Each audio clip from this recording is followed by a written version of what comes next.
வணக்கம். ஜெம் செய்திகளுக்காக நான் பிரீதா. இந்திய நேரப்படி மதியம் 1:30 மணி செய்திகள். முதலில் ஜெம் தலைப்பு செய்திகளை காணலாம். கடந்த ஆண்டில் 1,78,000 கோடி ரூபாயை எட்டியது இந்தியாவின் பாதுகாப்பு தளவாட உற்பத்தி. முந்தைய ஆண்டை விட 15 விழுக்காடு வளர்ச்சியடைந்துள்ளதாக மத்திய அமைச்சர் ராஜ்நாத் சிங் பெருமிதம். தொழில்துறையில் அரசின் கட்டுப்பாடு பொருள் உற்பத்திக்கு மாபெரும் தடையாக இருந்ததாக அமைச்சர் அஸ்வினி வைஷ்ணவ் பேச்சு. தாராயமய பொருளாதார கொள்கையால் பொருளாதாரம் வளர்ச்சியடைந்துள்ளதாக பெருமிதம். புதுச்சேரியில் ரங்கசாமி தலைமையிலான அரசின் அமைச்சரவை விரிவாக்கம். சிவக்கொழுந்து, ராஜவேலு, ராஜசேகரன் ஆகியோர் புதிய அமைச்சர்களாக பதவியேற்பு. தமிழ்நாடு முதலமைச்சர் விஜய் உடை அணிவதும் சதுரங்கம் விளையாடுவதும் தான் இன்றைய செய்திகள். திமுக நாடாளுமன்ற உறுப்பினர் கலாநிதி இல்ல திருமண விழாவில் மு.க. ஸ்டாலின் விமர்சனம். தமிழ்நாடு முதலமைச்சர் விஜய் உடை அணிவதும் சதுரங்கம் விளையாடுவதும் தான் இன்றைய செய்திகள். திமுக நாடாளுமன்ற உறுப்பினர் கலாநிதி இல்ல திருமண விழாவில் மு.க. ஸ்டாலின் விமர்சனம். அறிவிப்பு. 1 கோடி ட்ரோன்களை உற்பத்தி செய்ய இலக்கு நிர்ணயித்துள்ள உக்ரைன். ரஷ்யாவுடனான போர் 4 ஆண்டுகளை கடந்து நீடிக்கும் நிலையில் அதிபர் ஜெலன்ஸ்கி பேச்சு. இனி விரிவான செய்திகளை காணலாம். இந்தியாவின் பாதுகாப்பு தளவாடங்கள் உற்பத்தி முன் எப்போதும் இல்லாத வகையில் கடந்த ஆண்டில் 1,78,000 கோடி ரூபாய் என்னும் அளவை எட்டியுள்ளதாக பாதுகாப்பு அமைச்சர் ராஜ்நாத் சிங் தெரிவித்துள்ளார். சமூக வலைதளத்தில் அவர் வெளியிட்டுள்ள பதிவில், பிரதமர் நரேந்திர மோடியின் சீரிய தலைமையில் இந்தியாவின் பாதுகாப்பு தளவாடங்கள் உற்பத்தி ஒவ்வொரு ஆண்டும் புதிய உச்சத்தை எட்டுவதாக தெரிவித்துள்ளார். இதுவரை இல்லாத அளவாக 2025-26 நிதியாண்டில் பாதுகாப்பு தளவாட உற்பத்தி 1,78,000 கோடி ரூபாய் என்னும் அளவை எட்டியுள்ளதாக குறிப்பிட்டுள்ளார். இது முந்தைய ஆண்டை விட 15 விழுக்காடு அதிகம் என்றும் தெரிவித்துள்ளார். அண்மை காலமாக இந்தியாவின் பாதுகாப்பு தளவாட உற்பத்தி குறிப்பிடத்தக்க அளவு வளர்ச்சி பெற்றுள்ளதற்கு அனைவரின் கூட்டு முயற்சியே காரணம் என்றும் அமைச்சர் ராஜ்நாத் சிங் குறிப்பிட்டுள்ளார். இந்த மேல்நோக்கிய வளர்ச்சி நாட்டின் பாதுகாப்பு தளவாட தொழிலின் விரிவாக்கத்தை காட்டுவதாகவும் அவர் தெரிவித்துள்ளார்.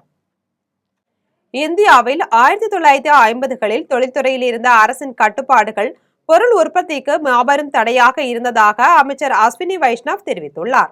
மகாராஷ்டிரா மாநிலம் பூனேயில் தனியார் நிறுவனத்தின் புதிய உற்பத்தி ஆலையின் திறப்பு விழா நடைபெற்றது. இதில் மத்திய அமைச்சர் அஸ்வினி வைஷ்ணவ், மகாராஷ்டிரா முதலமைச்சர் தேவேந்திர பட்னாவிஸ் ஆகியோர் திறந்து வைத்தனர். இந்த விழாவில் பேசிய மத்திய அமைச்சர் அஸ்வினி வைஷ்ணவ், 1950களில் அரசிடம் சமூக அடிப்படையிலான இடதுசாரி மனப்போக்கு இருந்ததாக தெரிவித்தார். தொழில்துறையின் அனைத்து செயல்பாடுகளும் உள்ளூர், மாநில, மத்திய அரசுகளால் கட்டுப்படுத்தப்பட்டதாக குறிப்பிட்டார். இது இந்தியாவின் பொருளாதார வளர்ச்சிக்கும் பொருள் உற்பத்திக்கும் மாபெரும் தடைகளை உருவாக்கியதாக கூறினார். இப்போது மகாராஷ்டிரத்தில் தேவேந்திர பட்னாவிஸ் தலைமையிலான அரசு தொழில் வளர்ச்சிக்கு ஏற்றபடி நிலை சீர்திருத்தத்தை மேற்கொண்டு வருவதாக அமைச்சர் குறிப்பிட்டார். இப்போது மகாராஷ்டிரத்தில் தேவேந்திர பட்னாவிஸ் தலைமையிலான அரசு தொழில் வளர்ச்சிக்கு ஏற்றபடி நில சீர்திருத்தத்தை மேற்கொண்டு வருவதாக அமைச்சர் குறிப்பிட்டார். புதுச்சேரியில் ரங்கசாமி தலைமையிலான அமைச்சரவை விரிவாக்கப்பட்டுள்ளது. சிவக்கொழுந்து, ராஜவேலு, ராஜசேகரன் ஆகியோர் புதிய அமைச்சர்களாக பதவியேற்றுக் கொண்டுள்ளனர். புதுச்சேரியில் என்ஆர் காங்கிரஸ், பாஜக ஆகியன இடம்பெற்ற தேசிய ஜனநாயக கூட்டணி ஆட்சி அமைத்துள்ளது. ஏற்கனவே மே 13ஆம் நாள் முதலமைச்சராக ரங்கசாமி பதவியேற்றுக் கொண்டார். அவருடன் அமைச்சர்களாக நமசிவாயம், மல்லாடி கிருஷ்ணராவ் ஆகியோரும் அமைச்சர்களாக பதவியேற்றுக் கொண்டனர். இந்நிலையில் புதிய அமைச்சர்கள் பதவியேற்கும் விழா இன்று நடைபெற்றது. தமிழ்தாய் வாழ்த்துடன் இந்த விழா தொடங்கியது. சிவக்கொழுந்து, ராஜவேலு, ராஜசேகரன் ஆகியோர் புதிய அமைச்சர்களாக பதவியேற்றுக் கொண்டனர். அவர்களுக்கு துணைநிலை ஆளுநர் கைலாசநாதன் பதவியேற்பு உறுதிமொழியும் ரகசிய காப்பு உறுதிமொழியும் செய்து வைத்தார். முதலமைச்சர் விஜய் கோட் சூட், பட்டுவேட்டி அணிவதும் செஸ் விளையாடுவதும் மட்டும்தான் இன்று செய்தியாக வருவதாக திமுக தலைவர் மு.க. ஸ்டாலின் விமர்சித்துள்ளார். சென்னை அருகே வானகரத்தில் திமுக நாடாளுமன்ற உறுப்பினர் கலாநிதி இல்ல திருமண விழாவில் திமுக தலைவர் மு.க. ஸ்டாலின் கலந்து கொண்டு மணமக்களை வாழ்த்தி உரையாற்றினார். அப்போது ஆற்காடு வீராசாமி ஆற்றலுக்கும் கொள்கை பிடிப்புக்கும் இலக்கணமாக திகழ்ந்தவர் என்று புகழாரம் சூட்டினார். முதலமைச்சர் விஜய் கோட் மற்றும் பட்டுவேட்டி அணிவதும் செஸ் விளையாடுவதும் தான் இன்று செய்தியாக வருவதாக விமர்சித்தார். எனவே ஆட்சியை பற்றி வரும் செய்திகளை ஆட்சியாளர்கள் படியுங்கள் என்றும், படித்து உண்மையை கண்டுபிடித்து அதற்குரிய நடவடிக்கை எடுங்கள் என்பதே தன் அன்பான வேண்டுகோள் என்றும் தெரிவித்தார். தனது இயக்கத்திற்கு வருமாறு பாஜகவினர் யாருக்கும் அழைப்பு விடுக்கவில்லை என்று நாம் தலைவர் இயக்கத்தின் நிறுவனர் அண்ணாமலை தெரிவித்துள்ளார். நாம் தலைவர் இயக்கத்தின் நிறுவனர் அண்ணாமலை இன்று சமூக வலைதளத்தில் நேரலையில் பேசினார். அப்போது நாம் தலைவர் இயக்கமானது மக்களுக்கானது என்றும் அரசியலுக்கானது அல்ல என்றும் குறிப்பிட்டார். தனது இயக்கத்திற்கு வருமாறு பாஜகவினர் யாருக்கும் அழைப்பு விடுக்கவில்லை என்று கூறினார். தற்போது வரை 18 லட்சம் பேர் இணைந்துள்ளனர் என்று கூறியதுடன் இயக்கத்தில் இணைந்த சகோதர சகோதரிகளுக்கு தனது நன்றியை தெரிவித்தார். ஜூலை மாதம் முதல் அரசியல் நடவடிக்கைகள் தொடங்கப்படும் என்றும் தனது இயக்கத்திற்கு தாமாக இளைஞர்கள் வர வேண்டும் என எதிர்பார்ப்பதாக கூறினார். நாம் தலைவர் இயக்கத்தில் ஆயிரக்கணக்கானவர்கள் உள்ளாட்சி தேர்தலில் போட்டியிட விருப்பம் தெரிவித்துள்ளதாகவும் கூறினார். போதைப்பொருள் புழக்கத்திற்கு எதிராக மக்களை ஒருங்கிணைக்கப் போவதாகவும் தெரிவித்தார். ஆண்டுக்கு 1 கோடி ட்ரோன்களை உற்பத்தி செய்யும் இலக்கு நிர்ணயித்துள்ளதாக உக்ரைன் அதிபர் ஜெலன்ஸ்கி தெரிவித்துள்ளார். ரஷ்யா உக்ரைன் இடையிலான போர் 4 ஆண்டுகளை கடந்தும் தொடர்ந்து நீடித்து வருகிறது. உக்ரைனுக்கு ஆதரவாக அமெரிக்கா, ஜெர்மனி உள்ளிட்ட நாடுகள் ஆயுதங்கள் மற்றும் நிதி உதவியை வழங்கி வருகின்றன. இந்த நிலையில் இது தொடர்பாக உக்ரைன் அதிபர் ஜெலன்ஸ்கி செய்தியாளர்களிடம் பேசிய போது, தற்போது போரில் ட்ரோன் தாக்குதலின் முக்கியத்துவம் அதிகரித்து வருவதால் ஆண்டுக்கு 1 கோடி ட்ரோன்களை உற்பத்தி செய்ய இலக்கு நிர்ணயித்துள்ளதாக தெரிவித்தார். ட்ரோன் உற்பத்தியை ஆண்டுக்கு 2 கோடியாக இரட்டிப்பாக்கும் திறன் உக்ரைனிடம் உள்ளது என்றும் குறிப்பிட்டார். இதன் காரணமாக உள்நாட்டு பாதுகாப்பு தளவாட உற்பத்தியை விரிவுபடுத்த உள்ளதாக கூறினார். தொடர்ந்து வெளிநாட்டு விநியோகங்களை சார்ந்திருத்தலை குறைக்கும் வகையில் இனிவரும் காலங்களில் உக்ரைனின் முயற்சி இருக்கும் என்று சுட்டிக்காட்டினார். போலூரில் நடைபெற்ற அரசின் நலத்திட்ட உதவிகள் வழங்கும் விழாவில் அமைச்சர் புஷி ஆனந்த் கலந்து கொண்டு பயனாளிகளுக்கு நலத்திட்ட உதவிகளை வழங்கினார். திருவண்ணாமலை மாவட்டம் போலூரில் 7 கோடியே 5 லட்சம் ரூபாய் மதிப்பீட்டில் அரசின் நலத்திட்ட உதவிகள் வழங்கும் விழா மாவட்ட ஆட்சியர் வந்தனா கார்க் தலைமையில் நடைபெற்றது. விழாவில் அமைச்சர் புஷி ஆனந்த் கலந்து கொண்டு பயனாளிகளுக்கு நலத்திட்ட உதவிகளை வழங்கி உரையாற்றினார். இதில் மாவட்ட வருவாய் அலுவலர் ராம் பிரதீபன், வருவாய் கோட்டாட்சியர் சிவா, சட்டமன்ற உறுப்பினர் அபிஷேக், மாவட்ட திட்ட இயக்குனர் மணி உள்ளிட்ட துறை சார்ந்த அதிகாரிகள் கலந்து கொண்டனர். புதுச்சேரியில் விஜய் கட்சியை குறைத்து மதிப்பிட்டதுதான் திமுகவின் தோல்விக்கு காரணம் என்று மாநில காங்கிரஸ் கமிட்டி தலைவர் வைத்தியலிங்கம் தெரிவித்துள்ளார். புதுச்சேரி மாநிலம் வைசியால் வீதியில் உள்ள காங்கிரஸ் கமிட்டி அலுவலகத்தில் கட்சித் தலைவர் வைத்தியலிங்கம் செய்தியாளர்களை சந்தித்து பேசினார். அப்போது மத்திய அரசாங்கம் சிபிஎஸ்இ தேர்வு முறையையே கேள்விக்குறியானதாக மாற்றியுள்ளார்கள் என்று குற்றம் சாட்டினார். மத்திய அமைச்சர் எல் முருகன் 15,000 கோடி ரூபாய் புதுச்சேரிக்கு கொடுத்ததாக கூறுகிறார். ஆனால் அதற்கு ஆதாரம் இல்லை என்றும் எதற்காக ஒதுக்கினார்கள் என்பதை விளக்க வேண்டும் என்றும் வினவினார். தொடர்ந்து பேசிய அவர், புதுச்சேரியில் விஜய் கட்சியை குறைத்து மதிப்பிட்டதுதான் திமுகவின் தோல்விக்கு காரணம் என்று கூறினார். மேலும் புதுச்சேரியிலும் காங்கிரஸ் தமிழக வெற்றி கழகம் கூட்டணி தொடர்கிறது என்று தெரிவித்தார். என் குரல் ரொம்ப கம்மியா இருக்கும், வந்துருமா? சவுண்டா வராது, அதான் கஷ்டமா இருக்கு. பின்னால கேட்காது. சின்னவநாயக்கன்பட்டி நியாய விலை கடையில் தரமற்ற முறையில் அரிசி வழங்கப்படுவதாக பொதுமக்கள் குற்றம் சாட்டியதை அடுத்து பொதுமக்களுக்கு தரமான முறையில் அரிசி வழங்க வேண்டும் என திமுக சட்டமன்ற உறுப்பினர் அதிகாரிகளுக்கு அறிவுறுத்தினார். தூத்துக்குடி மாவட்டம் சின்னவநாயக்கன்பட்டியில் புதிதாக கட்டப்பட்டுள்ள நியாய விலை கடையை சட்டமன்ற உறுப்பினர் மார்க்கண்டேயன் திறந்து வைத்தார். அப்போது அவரிடம் அப்பகுதி பொதுமக்கள் நியாய விலை கடையில் தரமற்ற முறையில் அரிசி வழங்குவதாக கோரிக்கை விடுத்தனர். இதைத் தொடர்ந்து நியாய விலை கடையில் உள்ள அரிசிகளை ஆய்வு செய்தார். இதன் பின்னர் செல்போனின் மூலம் மாவட்ட வட்ட அலங்கல் அலுவலரை தொடர்பு கொண்டு வாயில் வைக்க முடியாத அளவிற்கு மிகவும் தரமற்ற முறையில் அரிசி அனுப்பப்பட்டு உள்ளதாக குற்றம் சாட்டினார். மேலும் இந்த அரிசிகளை உடனே திரும்ப பெற்று தரமான முறையில் அரிசி வழங்க வேண்டும் என்று அறிவுறுத்தினார். ஹைதராபாத்தில் ரக்பி பிரீமியர் லீக்கில் மகளிர் அணிகளும் பங்கேற்றுள்ளதாக மாநில அமைச்சர் வகிதி ஸ்ரீஹரி தெரிவித்துள்ளார். தெலுங்கானா மாநிலம் ஹைதராபாத்தில் மாநில அமைச்சர் வகிதி ஸ்ரீஹரி செய்தியாளர்களிடம் பேசினார். அப்போது ஹைதராபாத்தில் ரக்பி பிரீமியர் லீக்கின் 2வது சீசன் நடைபெற்று வருகிறது என்றும் இம்முறை இதில் மகளிர் அணிகளும் பங்கேற்றுள்ளதாக கூறினார். பொதுமக்கள் பெருமளவில் வருகை தந்து இவ்விளையாட்டிற்கு ஆதரவளிக்குமாறு கேட்டுக்கொண்டார். மாநிலத்தை சேர்ந்த விளையாட்டு வீரர்களும் இத்துறையில் சிறந்து விளங்கி முன்னேறும் வகையில் ரக்பி விளையாட்டு ஊக்குவிக்கப்படுவதை தங்கள் அரசு உறுதி செய்யும் என்று குறிப்பிட்டார். தமிழ்நாடு அரசு பணியாளர் தேர்வாணையம் நடத்திய குரூப் 1 தேர்வில் விவசாயியின் மகள் பிரியதர்ஷினி மாநில அளவில் 31வது இடம் பிடித்து தமிழ்நாடு குடிமைப்பணியின் துறைக்கு நேரடியாக கவுன்சிலிங் முறையில் தேர்வு செய்யப்பட்டுள்ளார். தமிழ்நாடு அரசு பணிகள் தேர்வாணையம் நடத்திய குரூப் 1 தேர்வில் மாநில அளவில் 31வது இடம் பிடித்து தேர்வில் வெற்றி பெற்ற திருச்சி மேல கல்கண்டார் கோட்டை விவசாய குடும்பத்தை சேர்ந்த பிச்சைமணி சசிகலா தம்பதியரின் மகள் பிரியதர்ஷினி தமிழ்நாடு குடிமைப்பணியின் துறைக்கு நேரடியாக கவுன்சிலிங் முறையில் தேர்வு செய்யப்பட்டார். இச்செய்தி அறிந்த சமூக நீதித்துறை அமைச்சர் வன்னியரசு மற்றும் தமிழ்நாடு தாட்கோ மேலாண் இயக்குனர் கந்தசாமி ஆகியோர் பிரியதர்ஷினியை நேரில் அழைத்து அவரின் பணி சிறக்க பாராட்டுகளை தெரிவித்துள்ளனர். இவர் வெகு விரைவில் முதலமைச்சர் ஜோசப் விஜயின் கையால் துணை ஆட்சியர் பணி நியமன ஆணையை பெறவுள்ளார். நீட் மறுதேர்வு வினாத்தாள்கள் இந்திய விமானப்படை விமானம் மூலம் சேலம் விமான நிலையத்திற்கு கொண்டு வரப்பட்டன. நீட் தேர்வு வினாத்தாள் கசிவு காரணமாக ரத்து செய்யப்பட்ட நிலையில் தற்போது மீண்டும் தேர்வு நடைபெற உள்ளது. இதையொட்டி சேலம், நாமக்கல், தருமபுரி மற்றும் கிருஷ்ணகிரி ஆகிய மாவட்டங்களுக்கான வினாத்தாள்கள் இந்திய விமானப்படை விமானம் மூலம் சேலம் விமான நிலையத்திற்கு கொண்டு வரப்பட்டன. அங்கிருந்து CISF காவல்துறையினரின் பாதுகாப்புடன் அந்தந்த மாவட்ட மையங்களுக்கு வினாத்தாள்கள் அனுப்பி வைக்கப்பட்டு தீவிர பாதுகாப்பு வளையத்திற்குள் வைக்கப்பட்டுள்ளன. கன்னியாகுமரி அருகே பொதுமக்களுக்கு அச்சுறுத்தலாக சுற்றித் திரியும் தெருநாய்களை பிடித்து கருத்தடை மையத்திற்கு கொண்டு செல்லும் பணி நடைபெற்றது. கன்னியாகுமரி மாவட்டம் களியக்காவிளை பேரூராட்சிக்குட்பட்ட பகுதிகளில் தெருநாய் தொல்லை அதிகரித்து வருவதாக புகார் அளித்துள்ளது. இதன் காரணமாக பேரூராட்சி ஊழியர்கள் தெருநாய்களை வலைவீசி பிடித்து குளித்துறை பகுதியில் உள்ள கருத்தடை மையத்தில் பேரூராட்சிக்கு வாகனம் மூலம் கொண்டு சென்றனர்.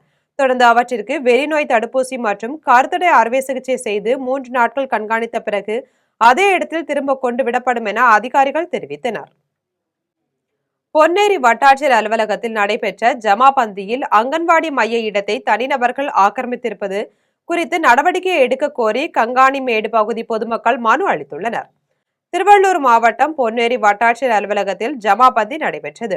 இதில் கோளூர் அருகே கங்காணிமேடு பகுதி பொதுமக்கள் கலந்து கொண்டு மாவட்ட பிற்படுத்தப்பட்டோர் மற்றும் சிறுபான்மையினர் நல அலுவலர் உஷா ராணியிடம் கோரிக்கை மனு ஒன்றை அளித்தனர். அதில் அங்கன்வாடி மையத்திற்கு ஒதுக்கப்பட்ட மேய்க்கால் புறம்போக்கு இடத்தை தனிநபர்கள் ஆக்கிரமித்து சுற்றுச்சுவர் அமைத்துள்ளதால் மையத்தை சுற்றி புதர் மண்டி விஷப்பூச்சிகள் நடமாட்டம் அதிகரித்துள்ளதாக தெரிவித்துள்ளனர்.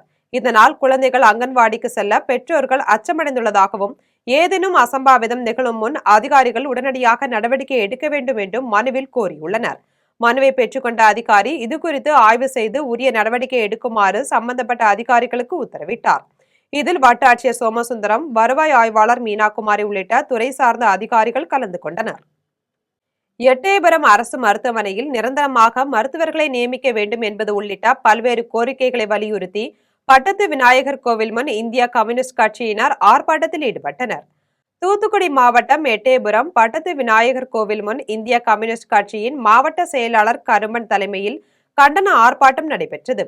இதில் ஏராளமான கட்சி நிர்வாகிகள் பங்கேற்று எட்டயபுரம் அரசு மருத்துவமனையில் நிரந்தரமாக மருத்துவர்களை நியமிக்க வேண்டும், 100 நாள் வேலை வாய்ப்பு திட்டத்தில் 100 நாட்களுக்கு குறையாமல் வேலை வழங்க வேண்டும் என்பது உள்ளிட்ட பல்வேறு கோரிக்கைகளை வலியுறுத்தி கோஷங்களை எழுப்பி ஆர்ப்பாட்டத்தில் ஈடுபட்டனர்.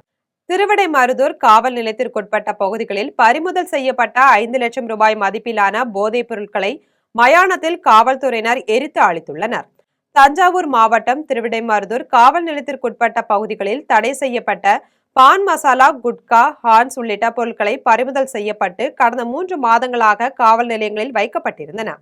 இந்நிலையில் திருவிடைமருதூரில் உள்ள மயானத்தில் காவல் ஆய்வாளர்கள் ராஜா, குமார், உணவு பாதுகாப்பு அலுவலர் கார்த்திக், வருவாய் அலுவலர்கள் உள்ளிட்டோர் முன்னிலையில் குழி தோண்டப்பட்டு 5 லட்சம் ரூபாய் மதிப்பிலான போதைப் பொருட்கள் எரித்து அழிக்கப்பட்டன. ராமாபுரம் அருகே ஒரு வீட்டில் பெயிண்டிங் வேலை செய்தபோது பீரோவில் இருந்த தங்க நகைகளை திருடிய பெயிண்டரை காவல்துறையினர் கைது செய்து சிறையில் அடைத்தனர். சென்னை ராமாபுரம் அருகே திருமலை நகரை சேர்ந்த மாலா என்பவரின் வீட்டில் கடந்த டிசம்பர் 24ஆம் தேதி முதல் ஜனவரி 4ஆம் தேதி வரை டைல்ஸ் மற்றும் பெயிண்டிங் வேலைகள் நடந்துள்ளன. வேலைகள் முடிந்த பிறகு ஜனவரி 6ஆம் தேதி மாலா தனது வீட்டின் பீரோவில் இருந்த நகைகளை சரிபார்த்த போது தங்க நகை திருடு போயிருப்பது தெரிய வந்தது. இதுகுறித்து அவர் ராமபுரம் காவல் நிலையத்தில் புகார் அளித்தார். புகாரின் பேரில் காவல்துறையினர் மாலாவின் வீட்டில் வேலை செய்தவர்களிடம் தீவிர விசாரணை நடத்தினர். அதில் பெயிண்டராக வேலை செய்து வந்த மதுரவாயில் மூகாம்பிகை நகரை சேர்ந்த தங்கமணி என்பவர் நகையை திருடியதை ஒப்புக்கொண்டார். இதையடுத்து தங்கமணியை கைது செய்து அவரிடமிருந்து 1 சவரன் தங்க மோதிரத்தை மீட்டு சிறையில் அடைத்தனர். புதுக்கோட்டை அருகே சாந்தநாதபுரத்தில் உள்ள 2 கடைகளில் மாநகராட்சி அதிகாரிகள் திடீர் ஆய்வு மேற்கொண்டு 325 கிலோ எடையுள்ள தடை செய்யப்பட்ட பிளாஸ்டிக் பொருட்களை பறிமுதல் செய்துள்ளனர்.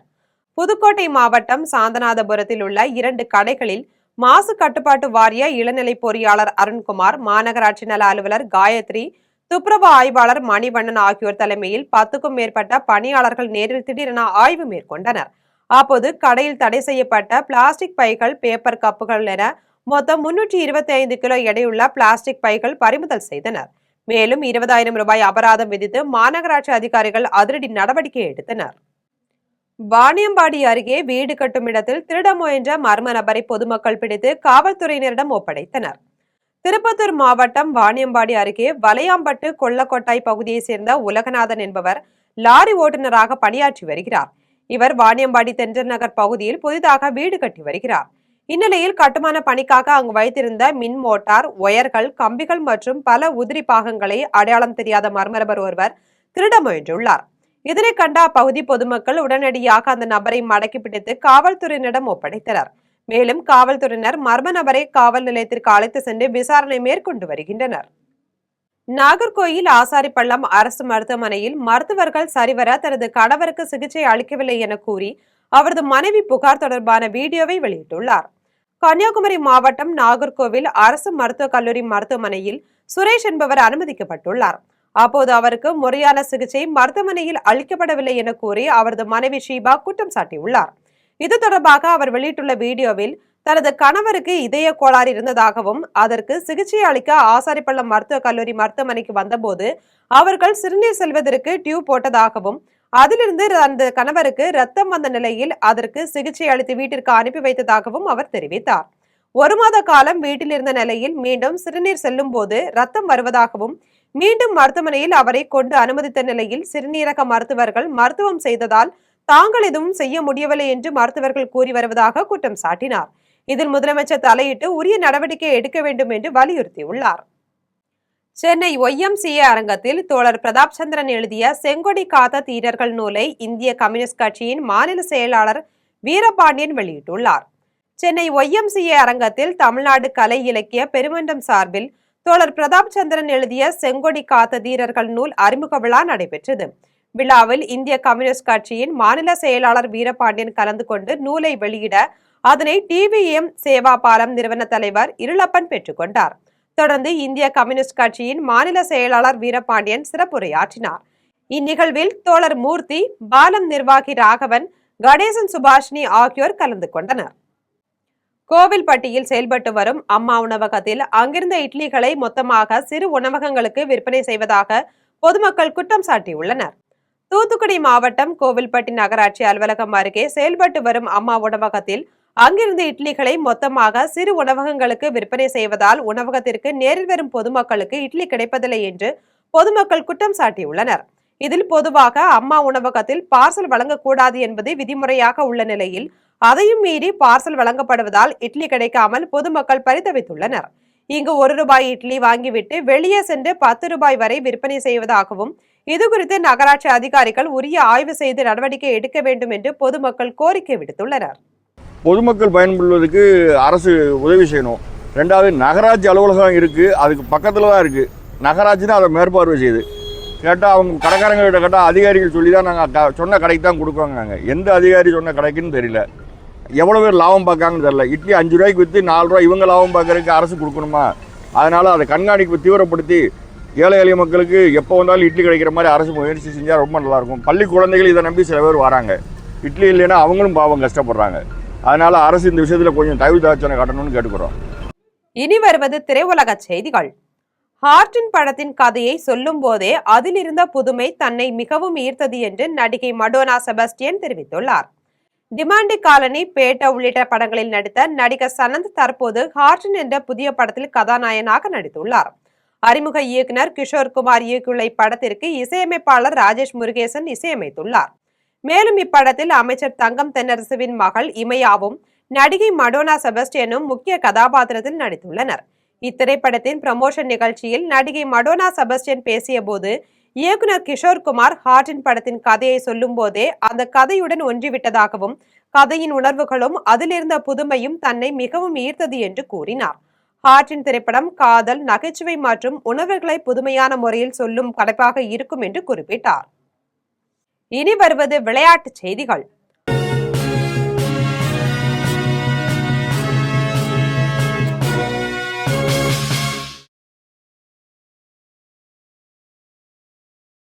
உலகக்கோப்பை கால்பந்து தொடரின் ஜே பிரிவுக்கான போட்டியில் அல்ஜீரியாவை வீழ்த்தி அர்ஜென்டினா அணி வெற்றி பெற்றுள்ளது. கான்சாஸ் சிட்டியில் 23வது உலகக்கோப்பை கால்பந்து தொடரின் ஜே பிரிவுக்கான போட்டியில் அர்ஜென்டினா மற்றும் அல்ஜீரியா அணிகள் மோதின. இந்த போட்டியில் அர்ஜென்டினா அணி 3-0 என்ற கோல் கணக்கில் அல்ஜீரியாவை வீழ்த்தி வெற்றி பெற்றது. இதில் அர்ஜென்டினா அணியின் நட்சத்திர வீரர் லியோனல் மெஸ்ஸி 3 கோல்களை தொடர்ந்து அடித்து சாதனை படைத்தார். மகளிருக்கான 10வது 20 ஓவர் உலகக்கோப்பை கிரிக்கெட் தொடரின் 10வது போட்டியில் இந்தியா மற்றும் நெதர்லாந்து அணிகள் மோதுகின்றன. இங்கிலாந்தில் உள்ள ஓவல் மைதானத்தில் மகளிருக்கான 10வது 20 ஓவர் உலகக்கோப்பை கிரிக்கெட் தொடரின் 10வது போட்டி இன்று நடைபெறுகிறது. இந்த போட்டியில் இந்தியா மற்றும் நெதர்லாந்து அணிகள் மோதுகின்றன. இதில் இந்திய அணியின் கேப்டன் ஹர்மன் பிரீத் கவுர் தலைமையிலான வீரர்களும் நெதர்லாந்து அணியின் கேப்டன் பாபட் டீலெட் தலைமையிலான வீரர்களும் கலந்து கொள்ள உள்ளனர். இந்நிலையில் இன்றைய போட்டியில் யார் வெற்றி பெறப் போகிறார்கள் என்று ரசிகர்களிடையே பெரும் எதிர்பார்ப்பு உள்ளது. இனி வருவது தங்கம், வெள்ளி மற்றும் பங்கு சந்தை விலை நிலவரம்.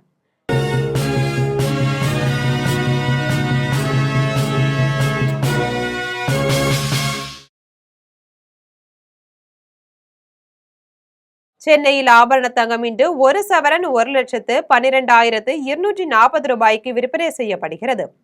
சென்னையில் இன்று ஆபரண தங்கத்தின் விலை கிராமுக்கு 30 ரூபாய் குறைந்து 14,030 ரூபாய்க்கு விற்பனை செய்யப்படுகிறது. மேலும் 1 சவரன் 240 ரூபாய் குறைந்து 1,12,240 ரூபாய்க்கு விற்பனை செய்யப்படுகிறது. 24 கேரட் தூய தங்கம் 1 சவரன் 1,22,448 ரூபாய்க்கு விற்பனை செய்யப்படுகிறது. மேலும் 1 கிராம் வெள்ளி 275 ரூபாய்க்கும் 1 கிலோ வெள்ளி 2,75,000 ரூபாய்க்கும் விற்பனை செய்யப்படுகிறது. இந்திய பங்கு சந்தைகளில் வணிகம் இன்று உயர்வுடன் காணப்படுகிறது. மும்பை பங்குச்சந்தை பங்கு விலை குறியீட்டு எண் சென்செக்ஸ் 306 புள்ளிகள் அதிகரித்து 77,115 புள்ளிகளில் வணிகமாகிறது. தேசிய பங்குச்சந்தை பங்கு விலை குறியீட்டு எண் நிப்டி 96 புள்ளிகள் அதிகரித்து 24,085 புள்ளிகளில் வணிகமாகிறது. மீண்டும் ஜம் தலைப்பு செய்திகள். கடந்த ஆண்டில் 1,78,000 கோடி ரூபாயை எட்டியது இந்தியாவின் பாதுகாப்பு தளவாட உற்பத்தி. முந்தைய ஆண்டை விட 15 விழுக்காடு வளர்ச்சியடைந்துள்ளதாக மத்திய அமைச்சர் ராஜ்நாத் சிங் பெருமிதம்.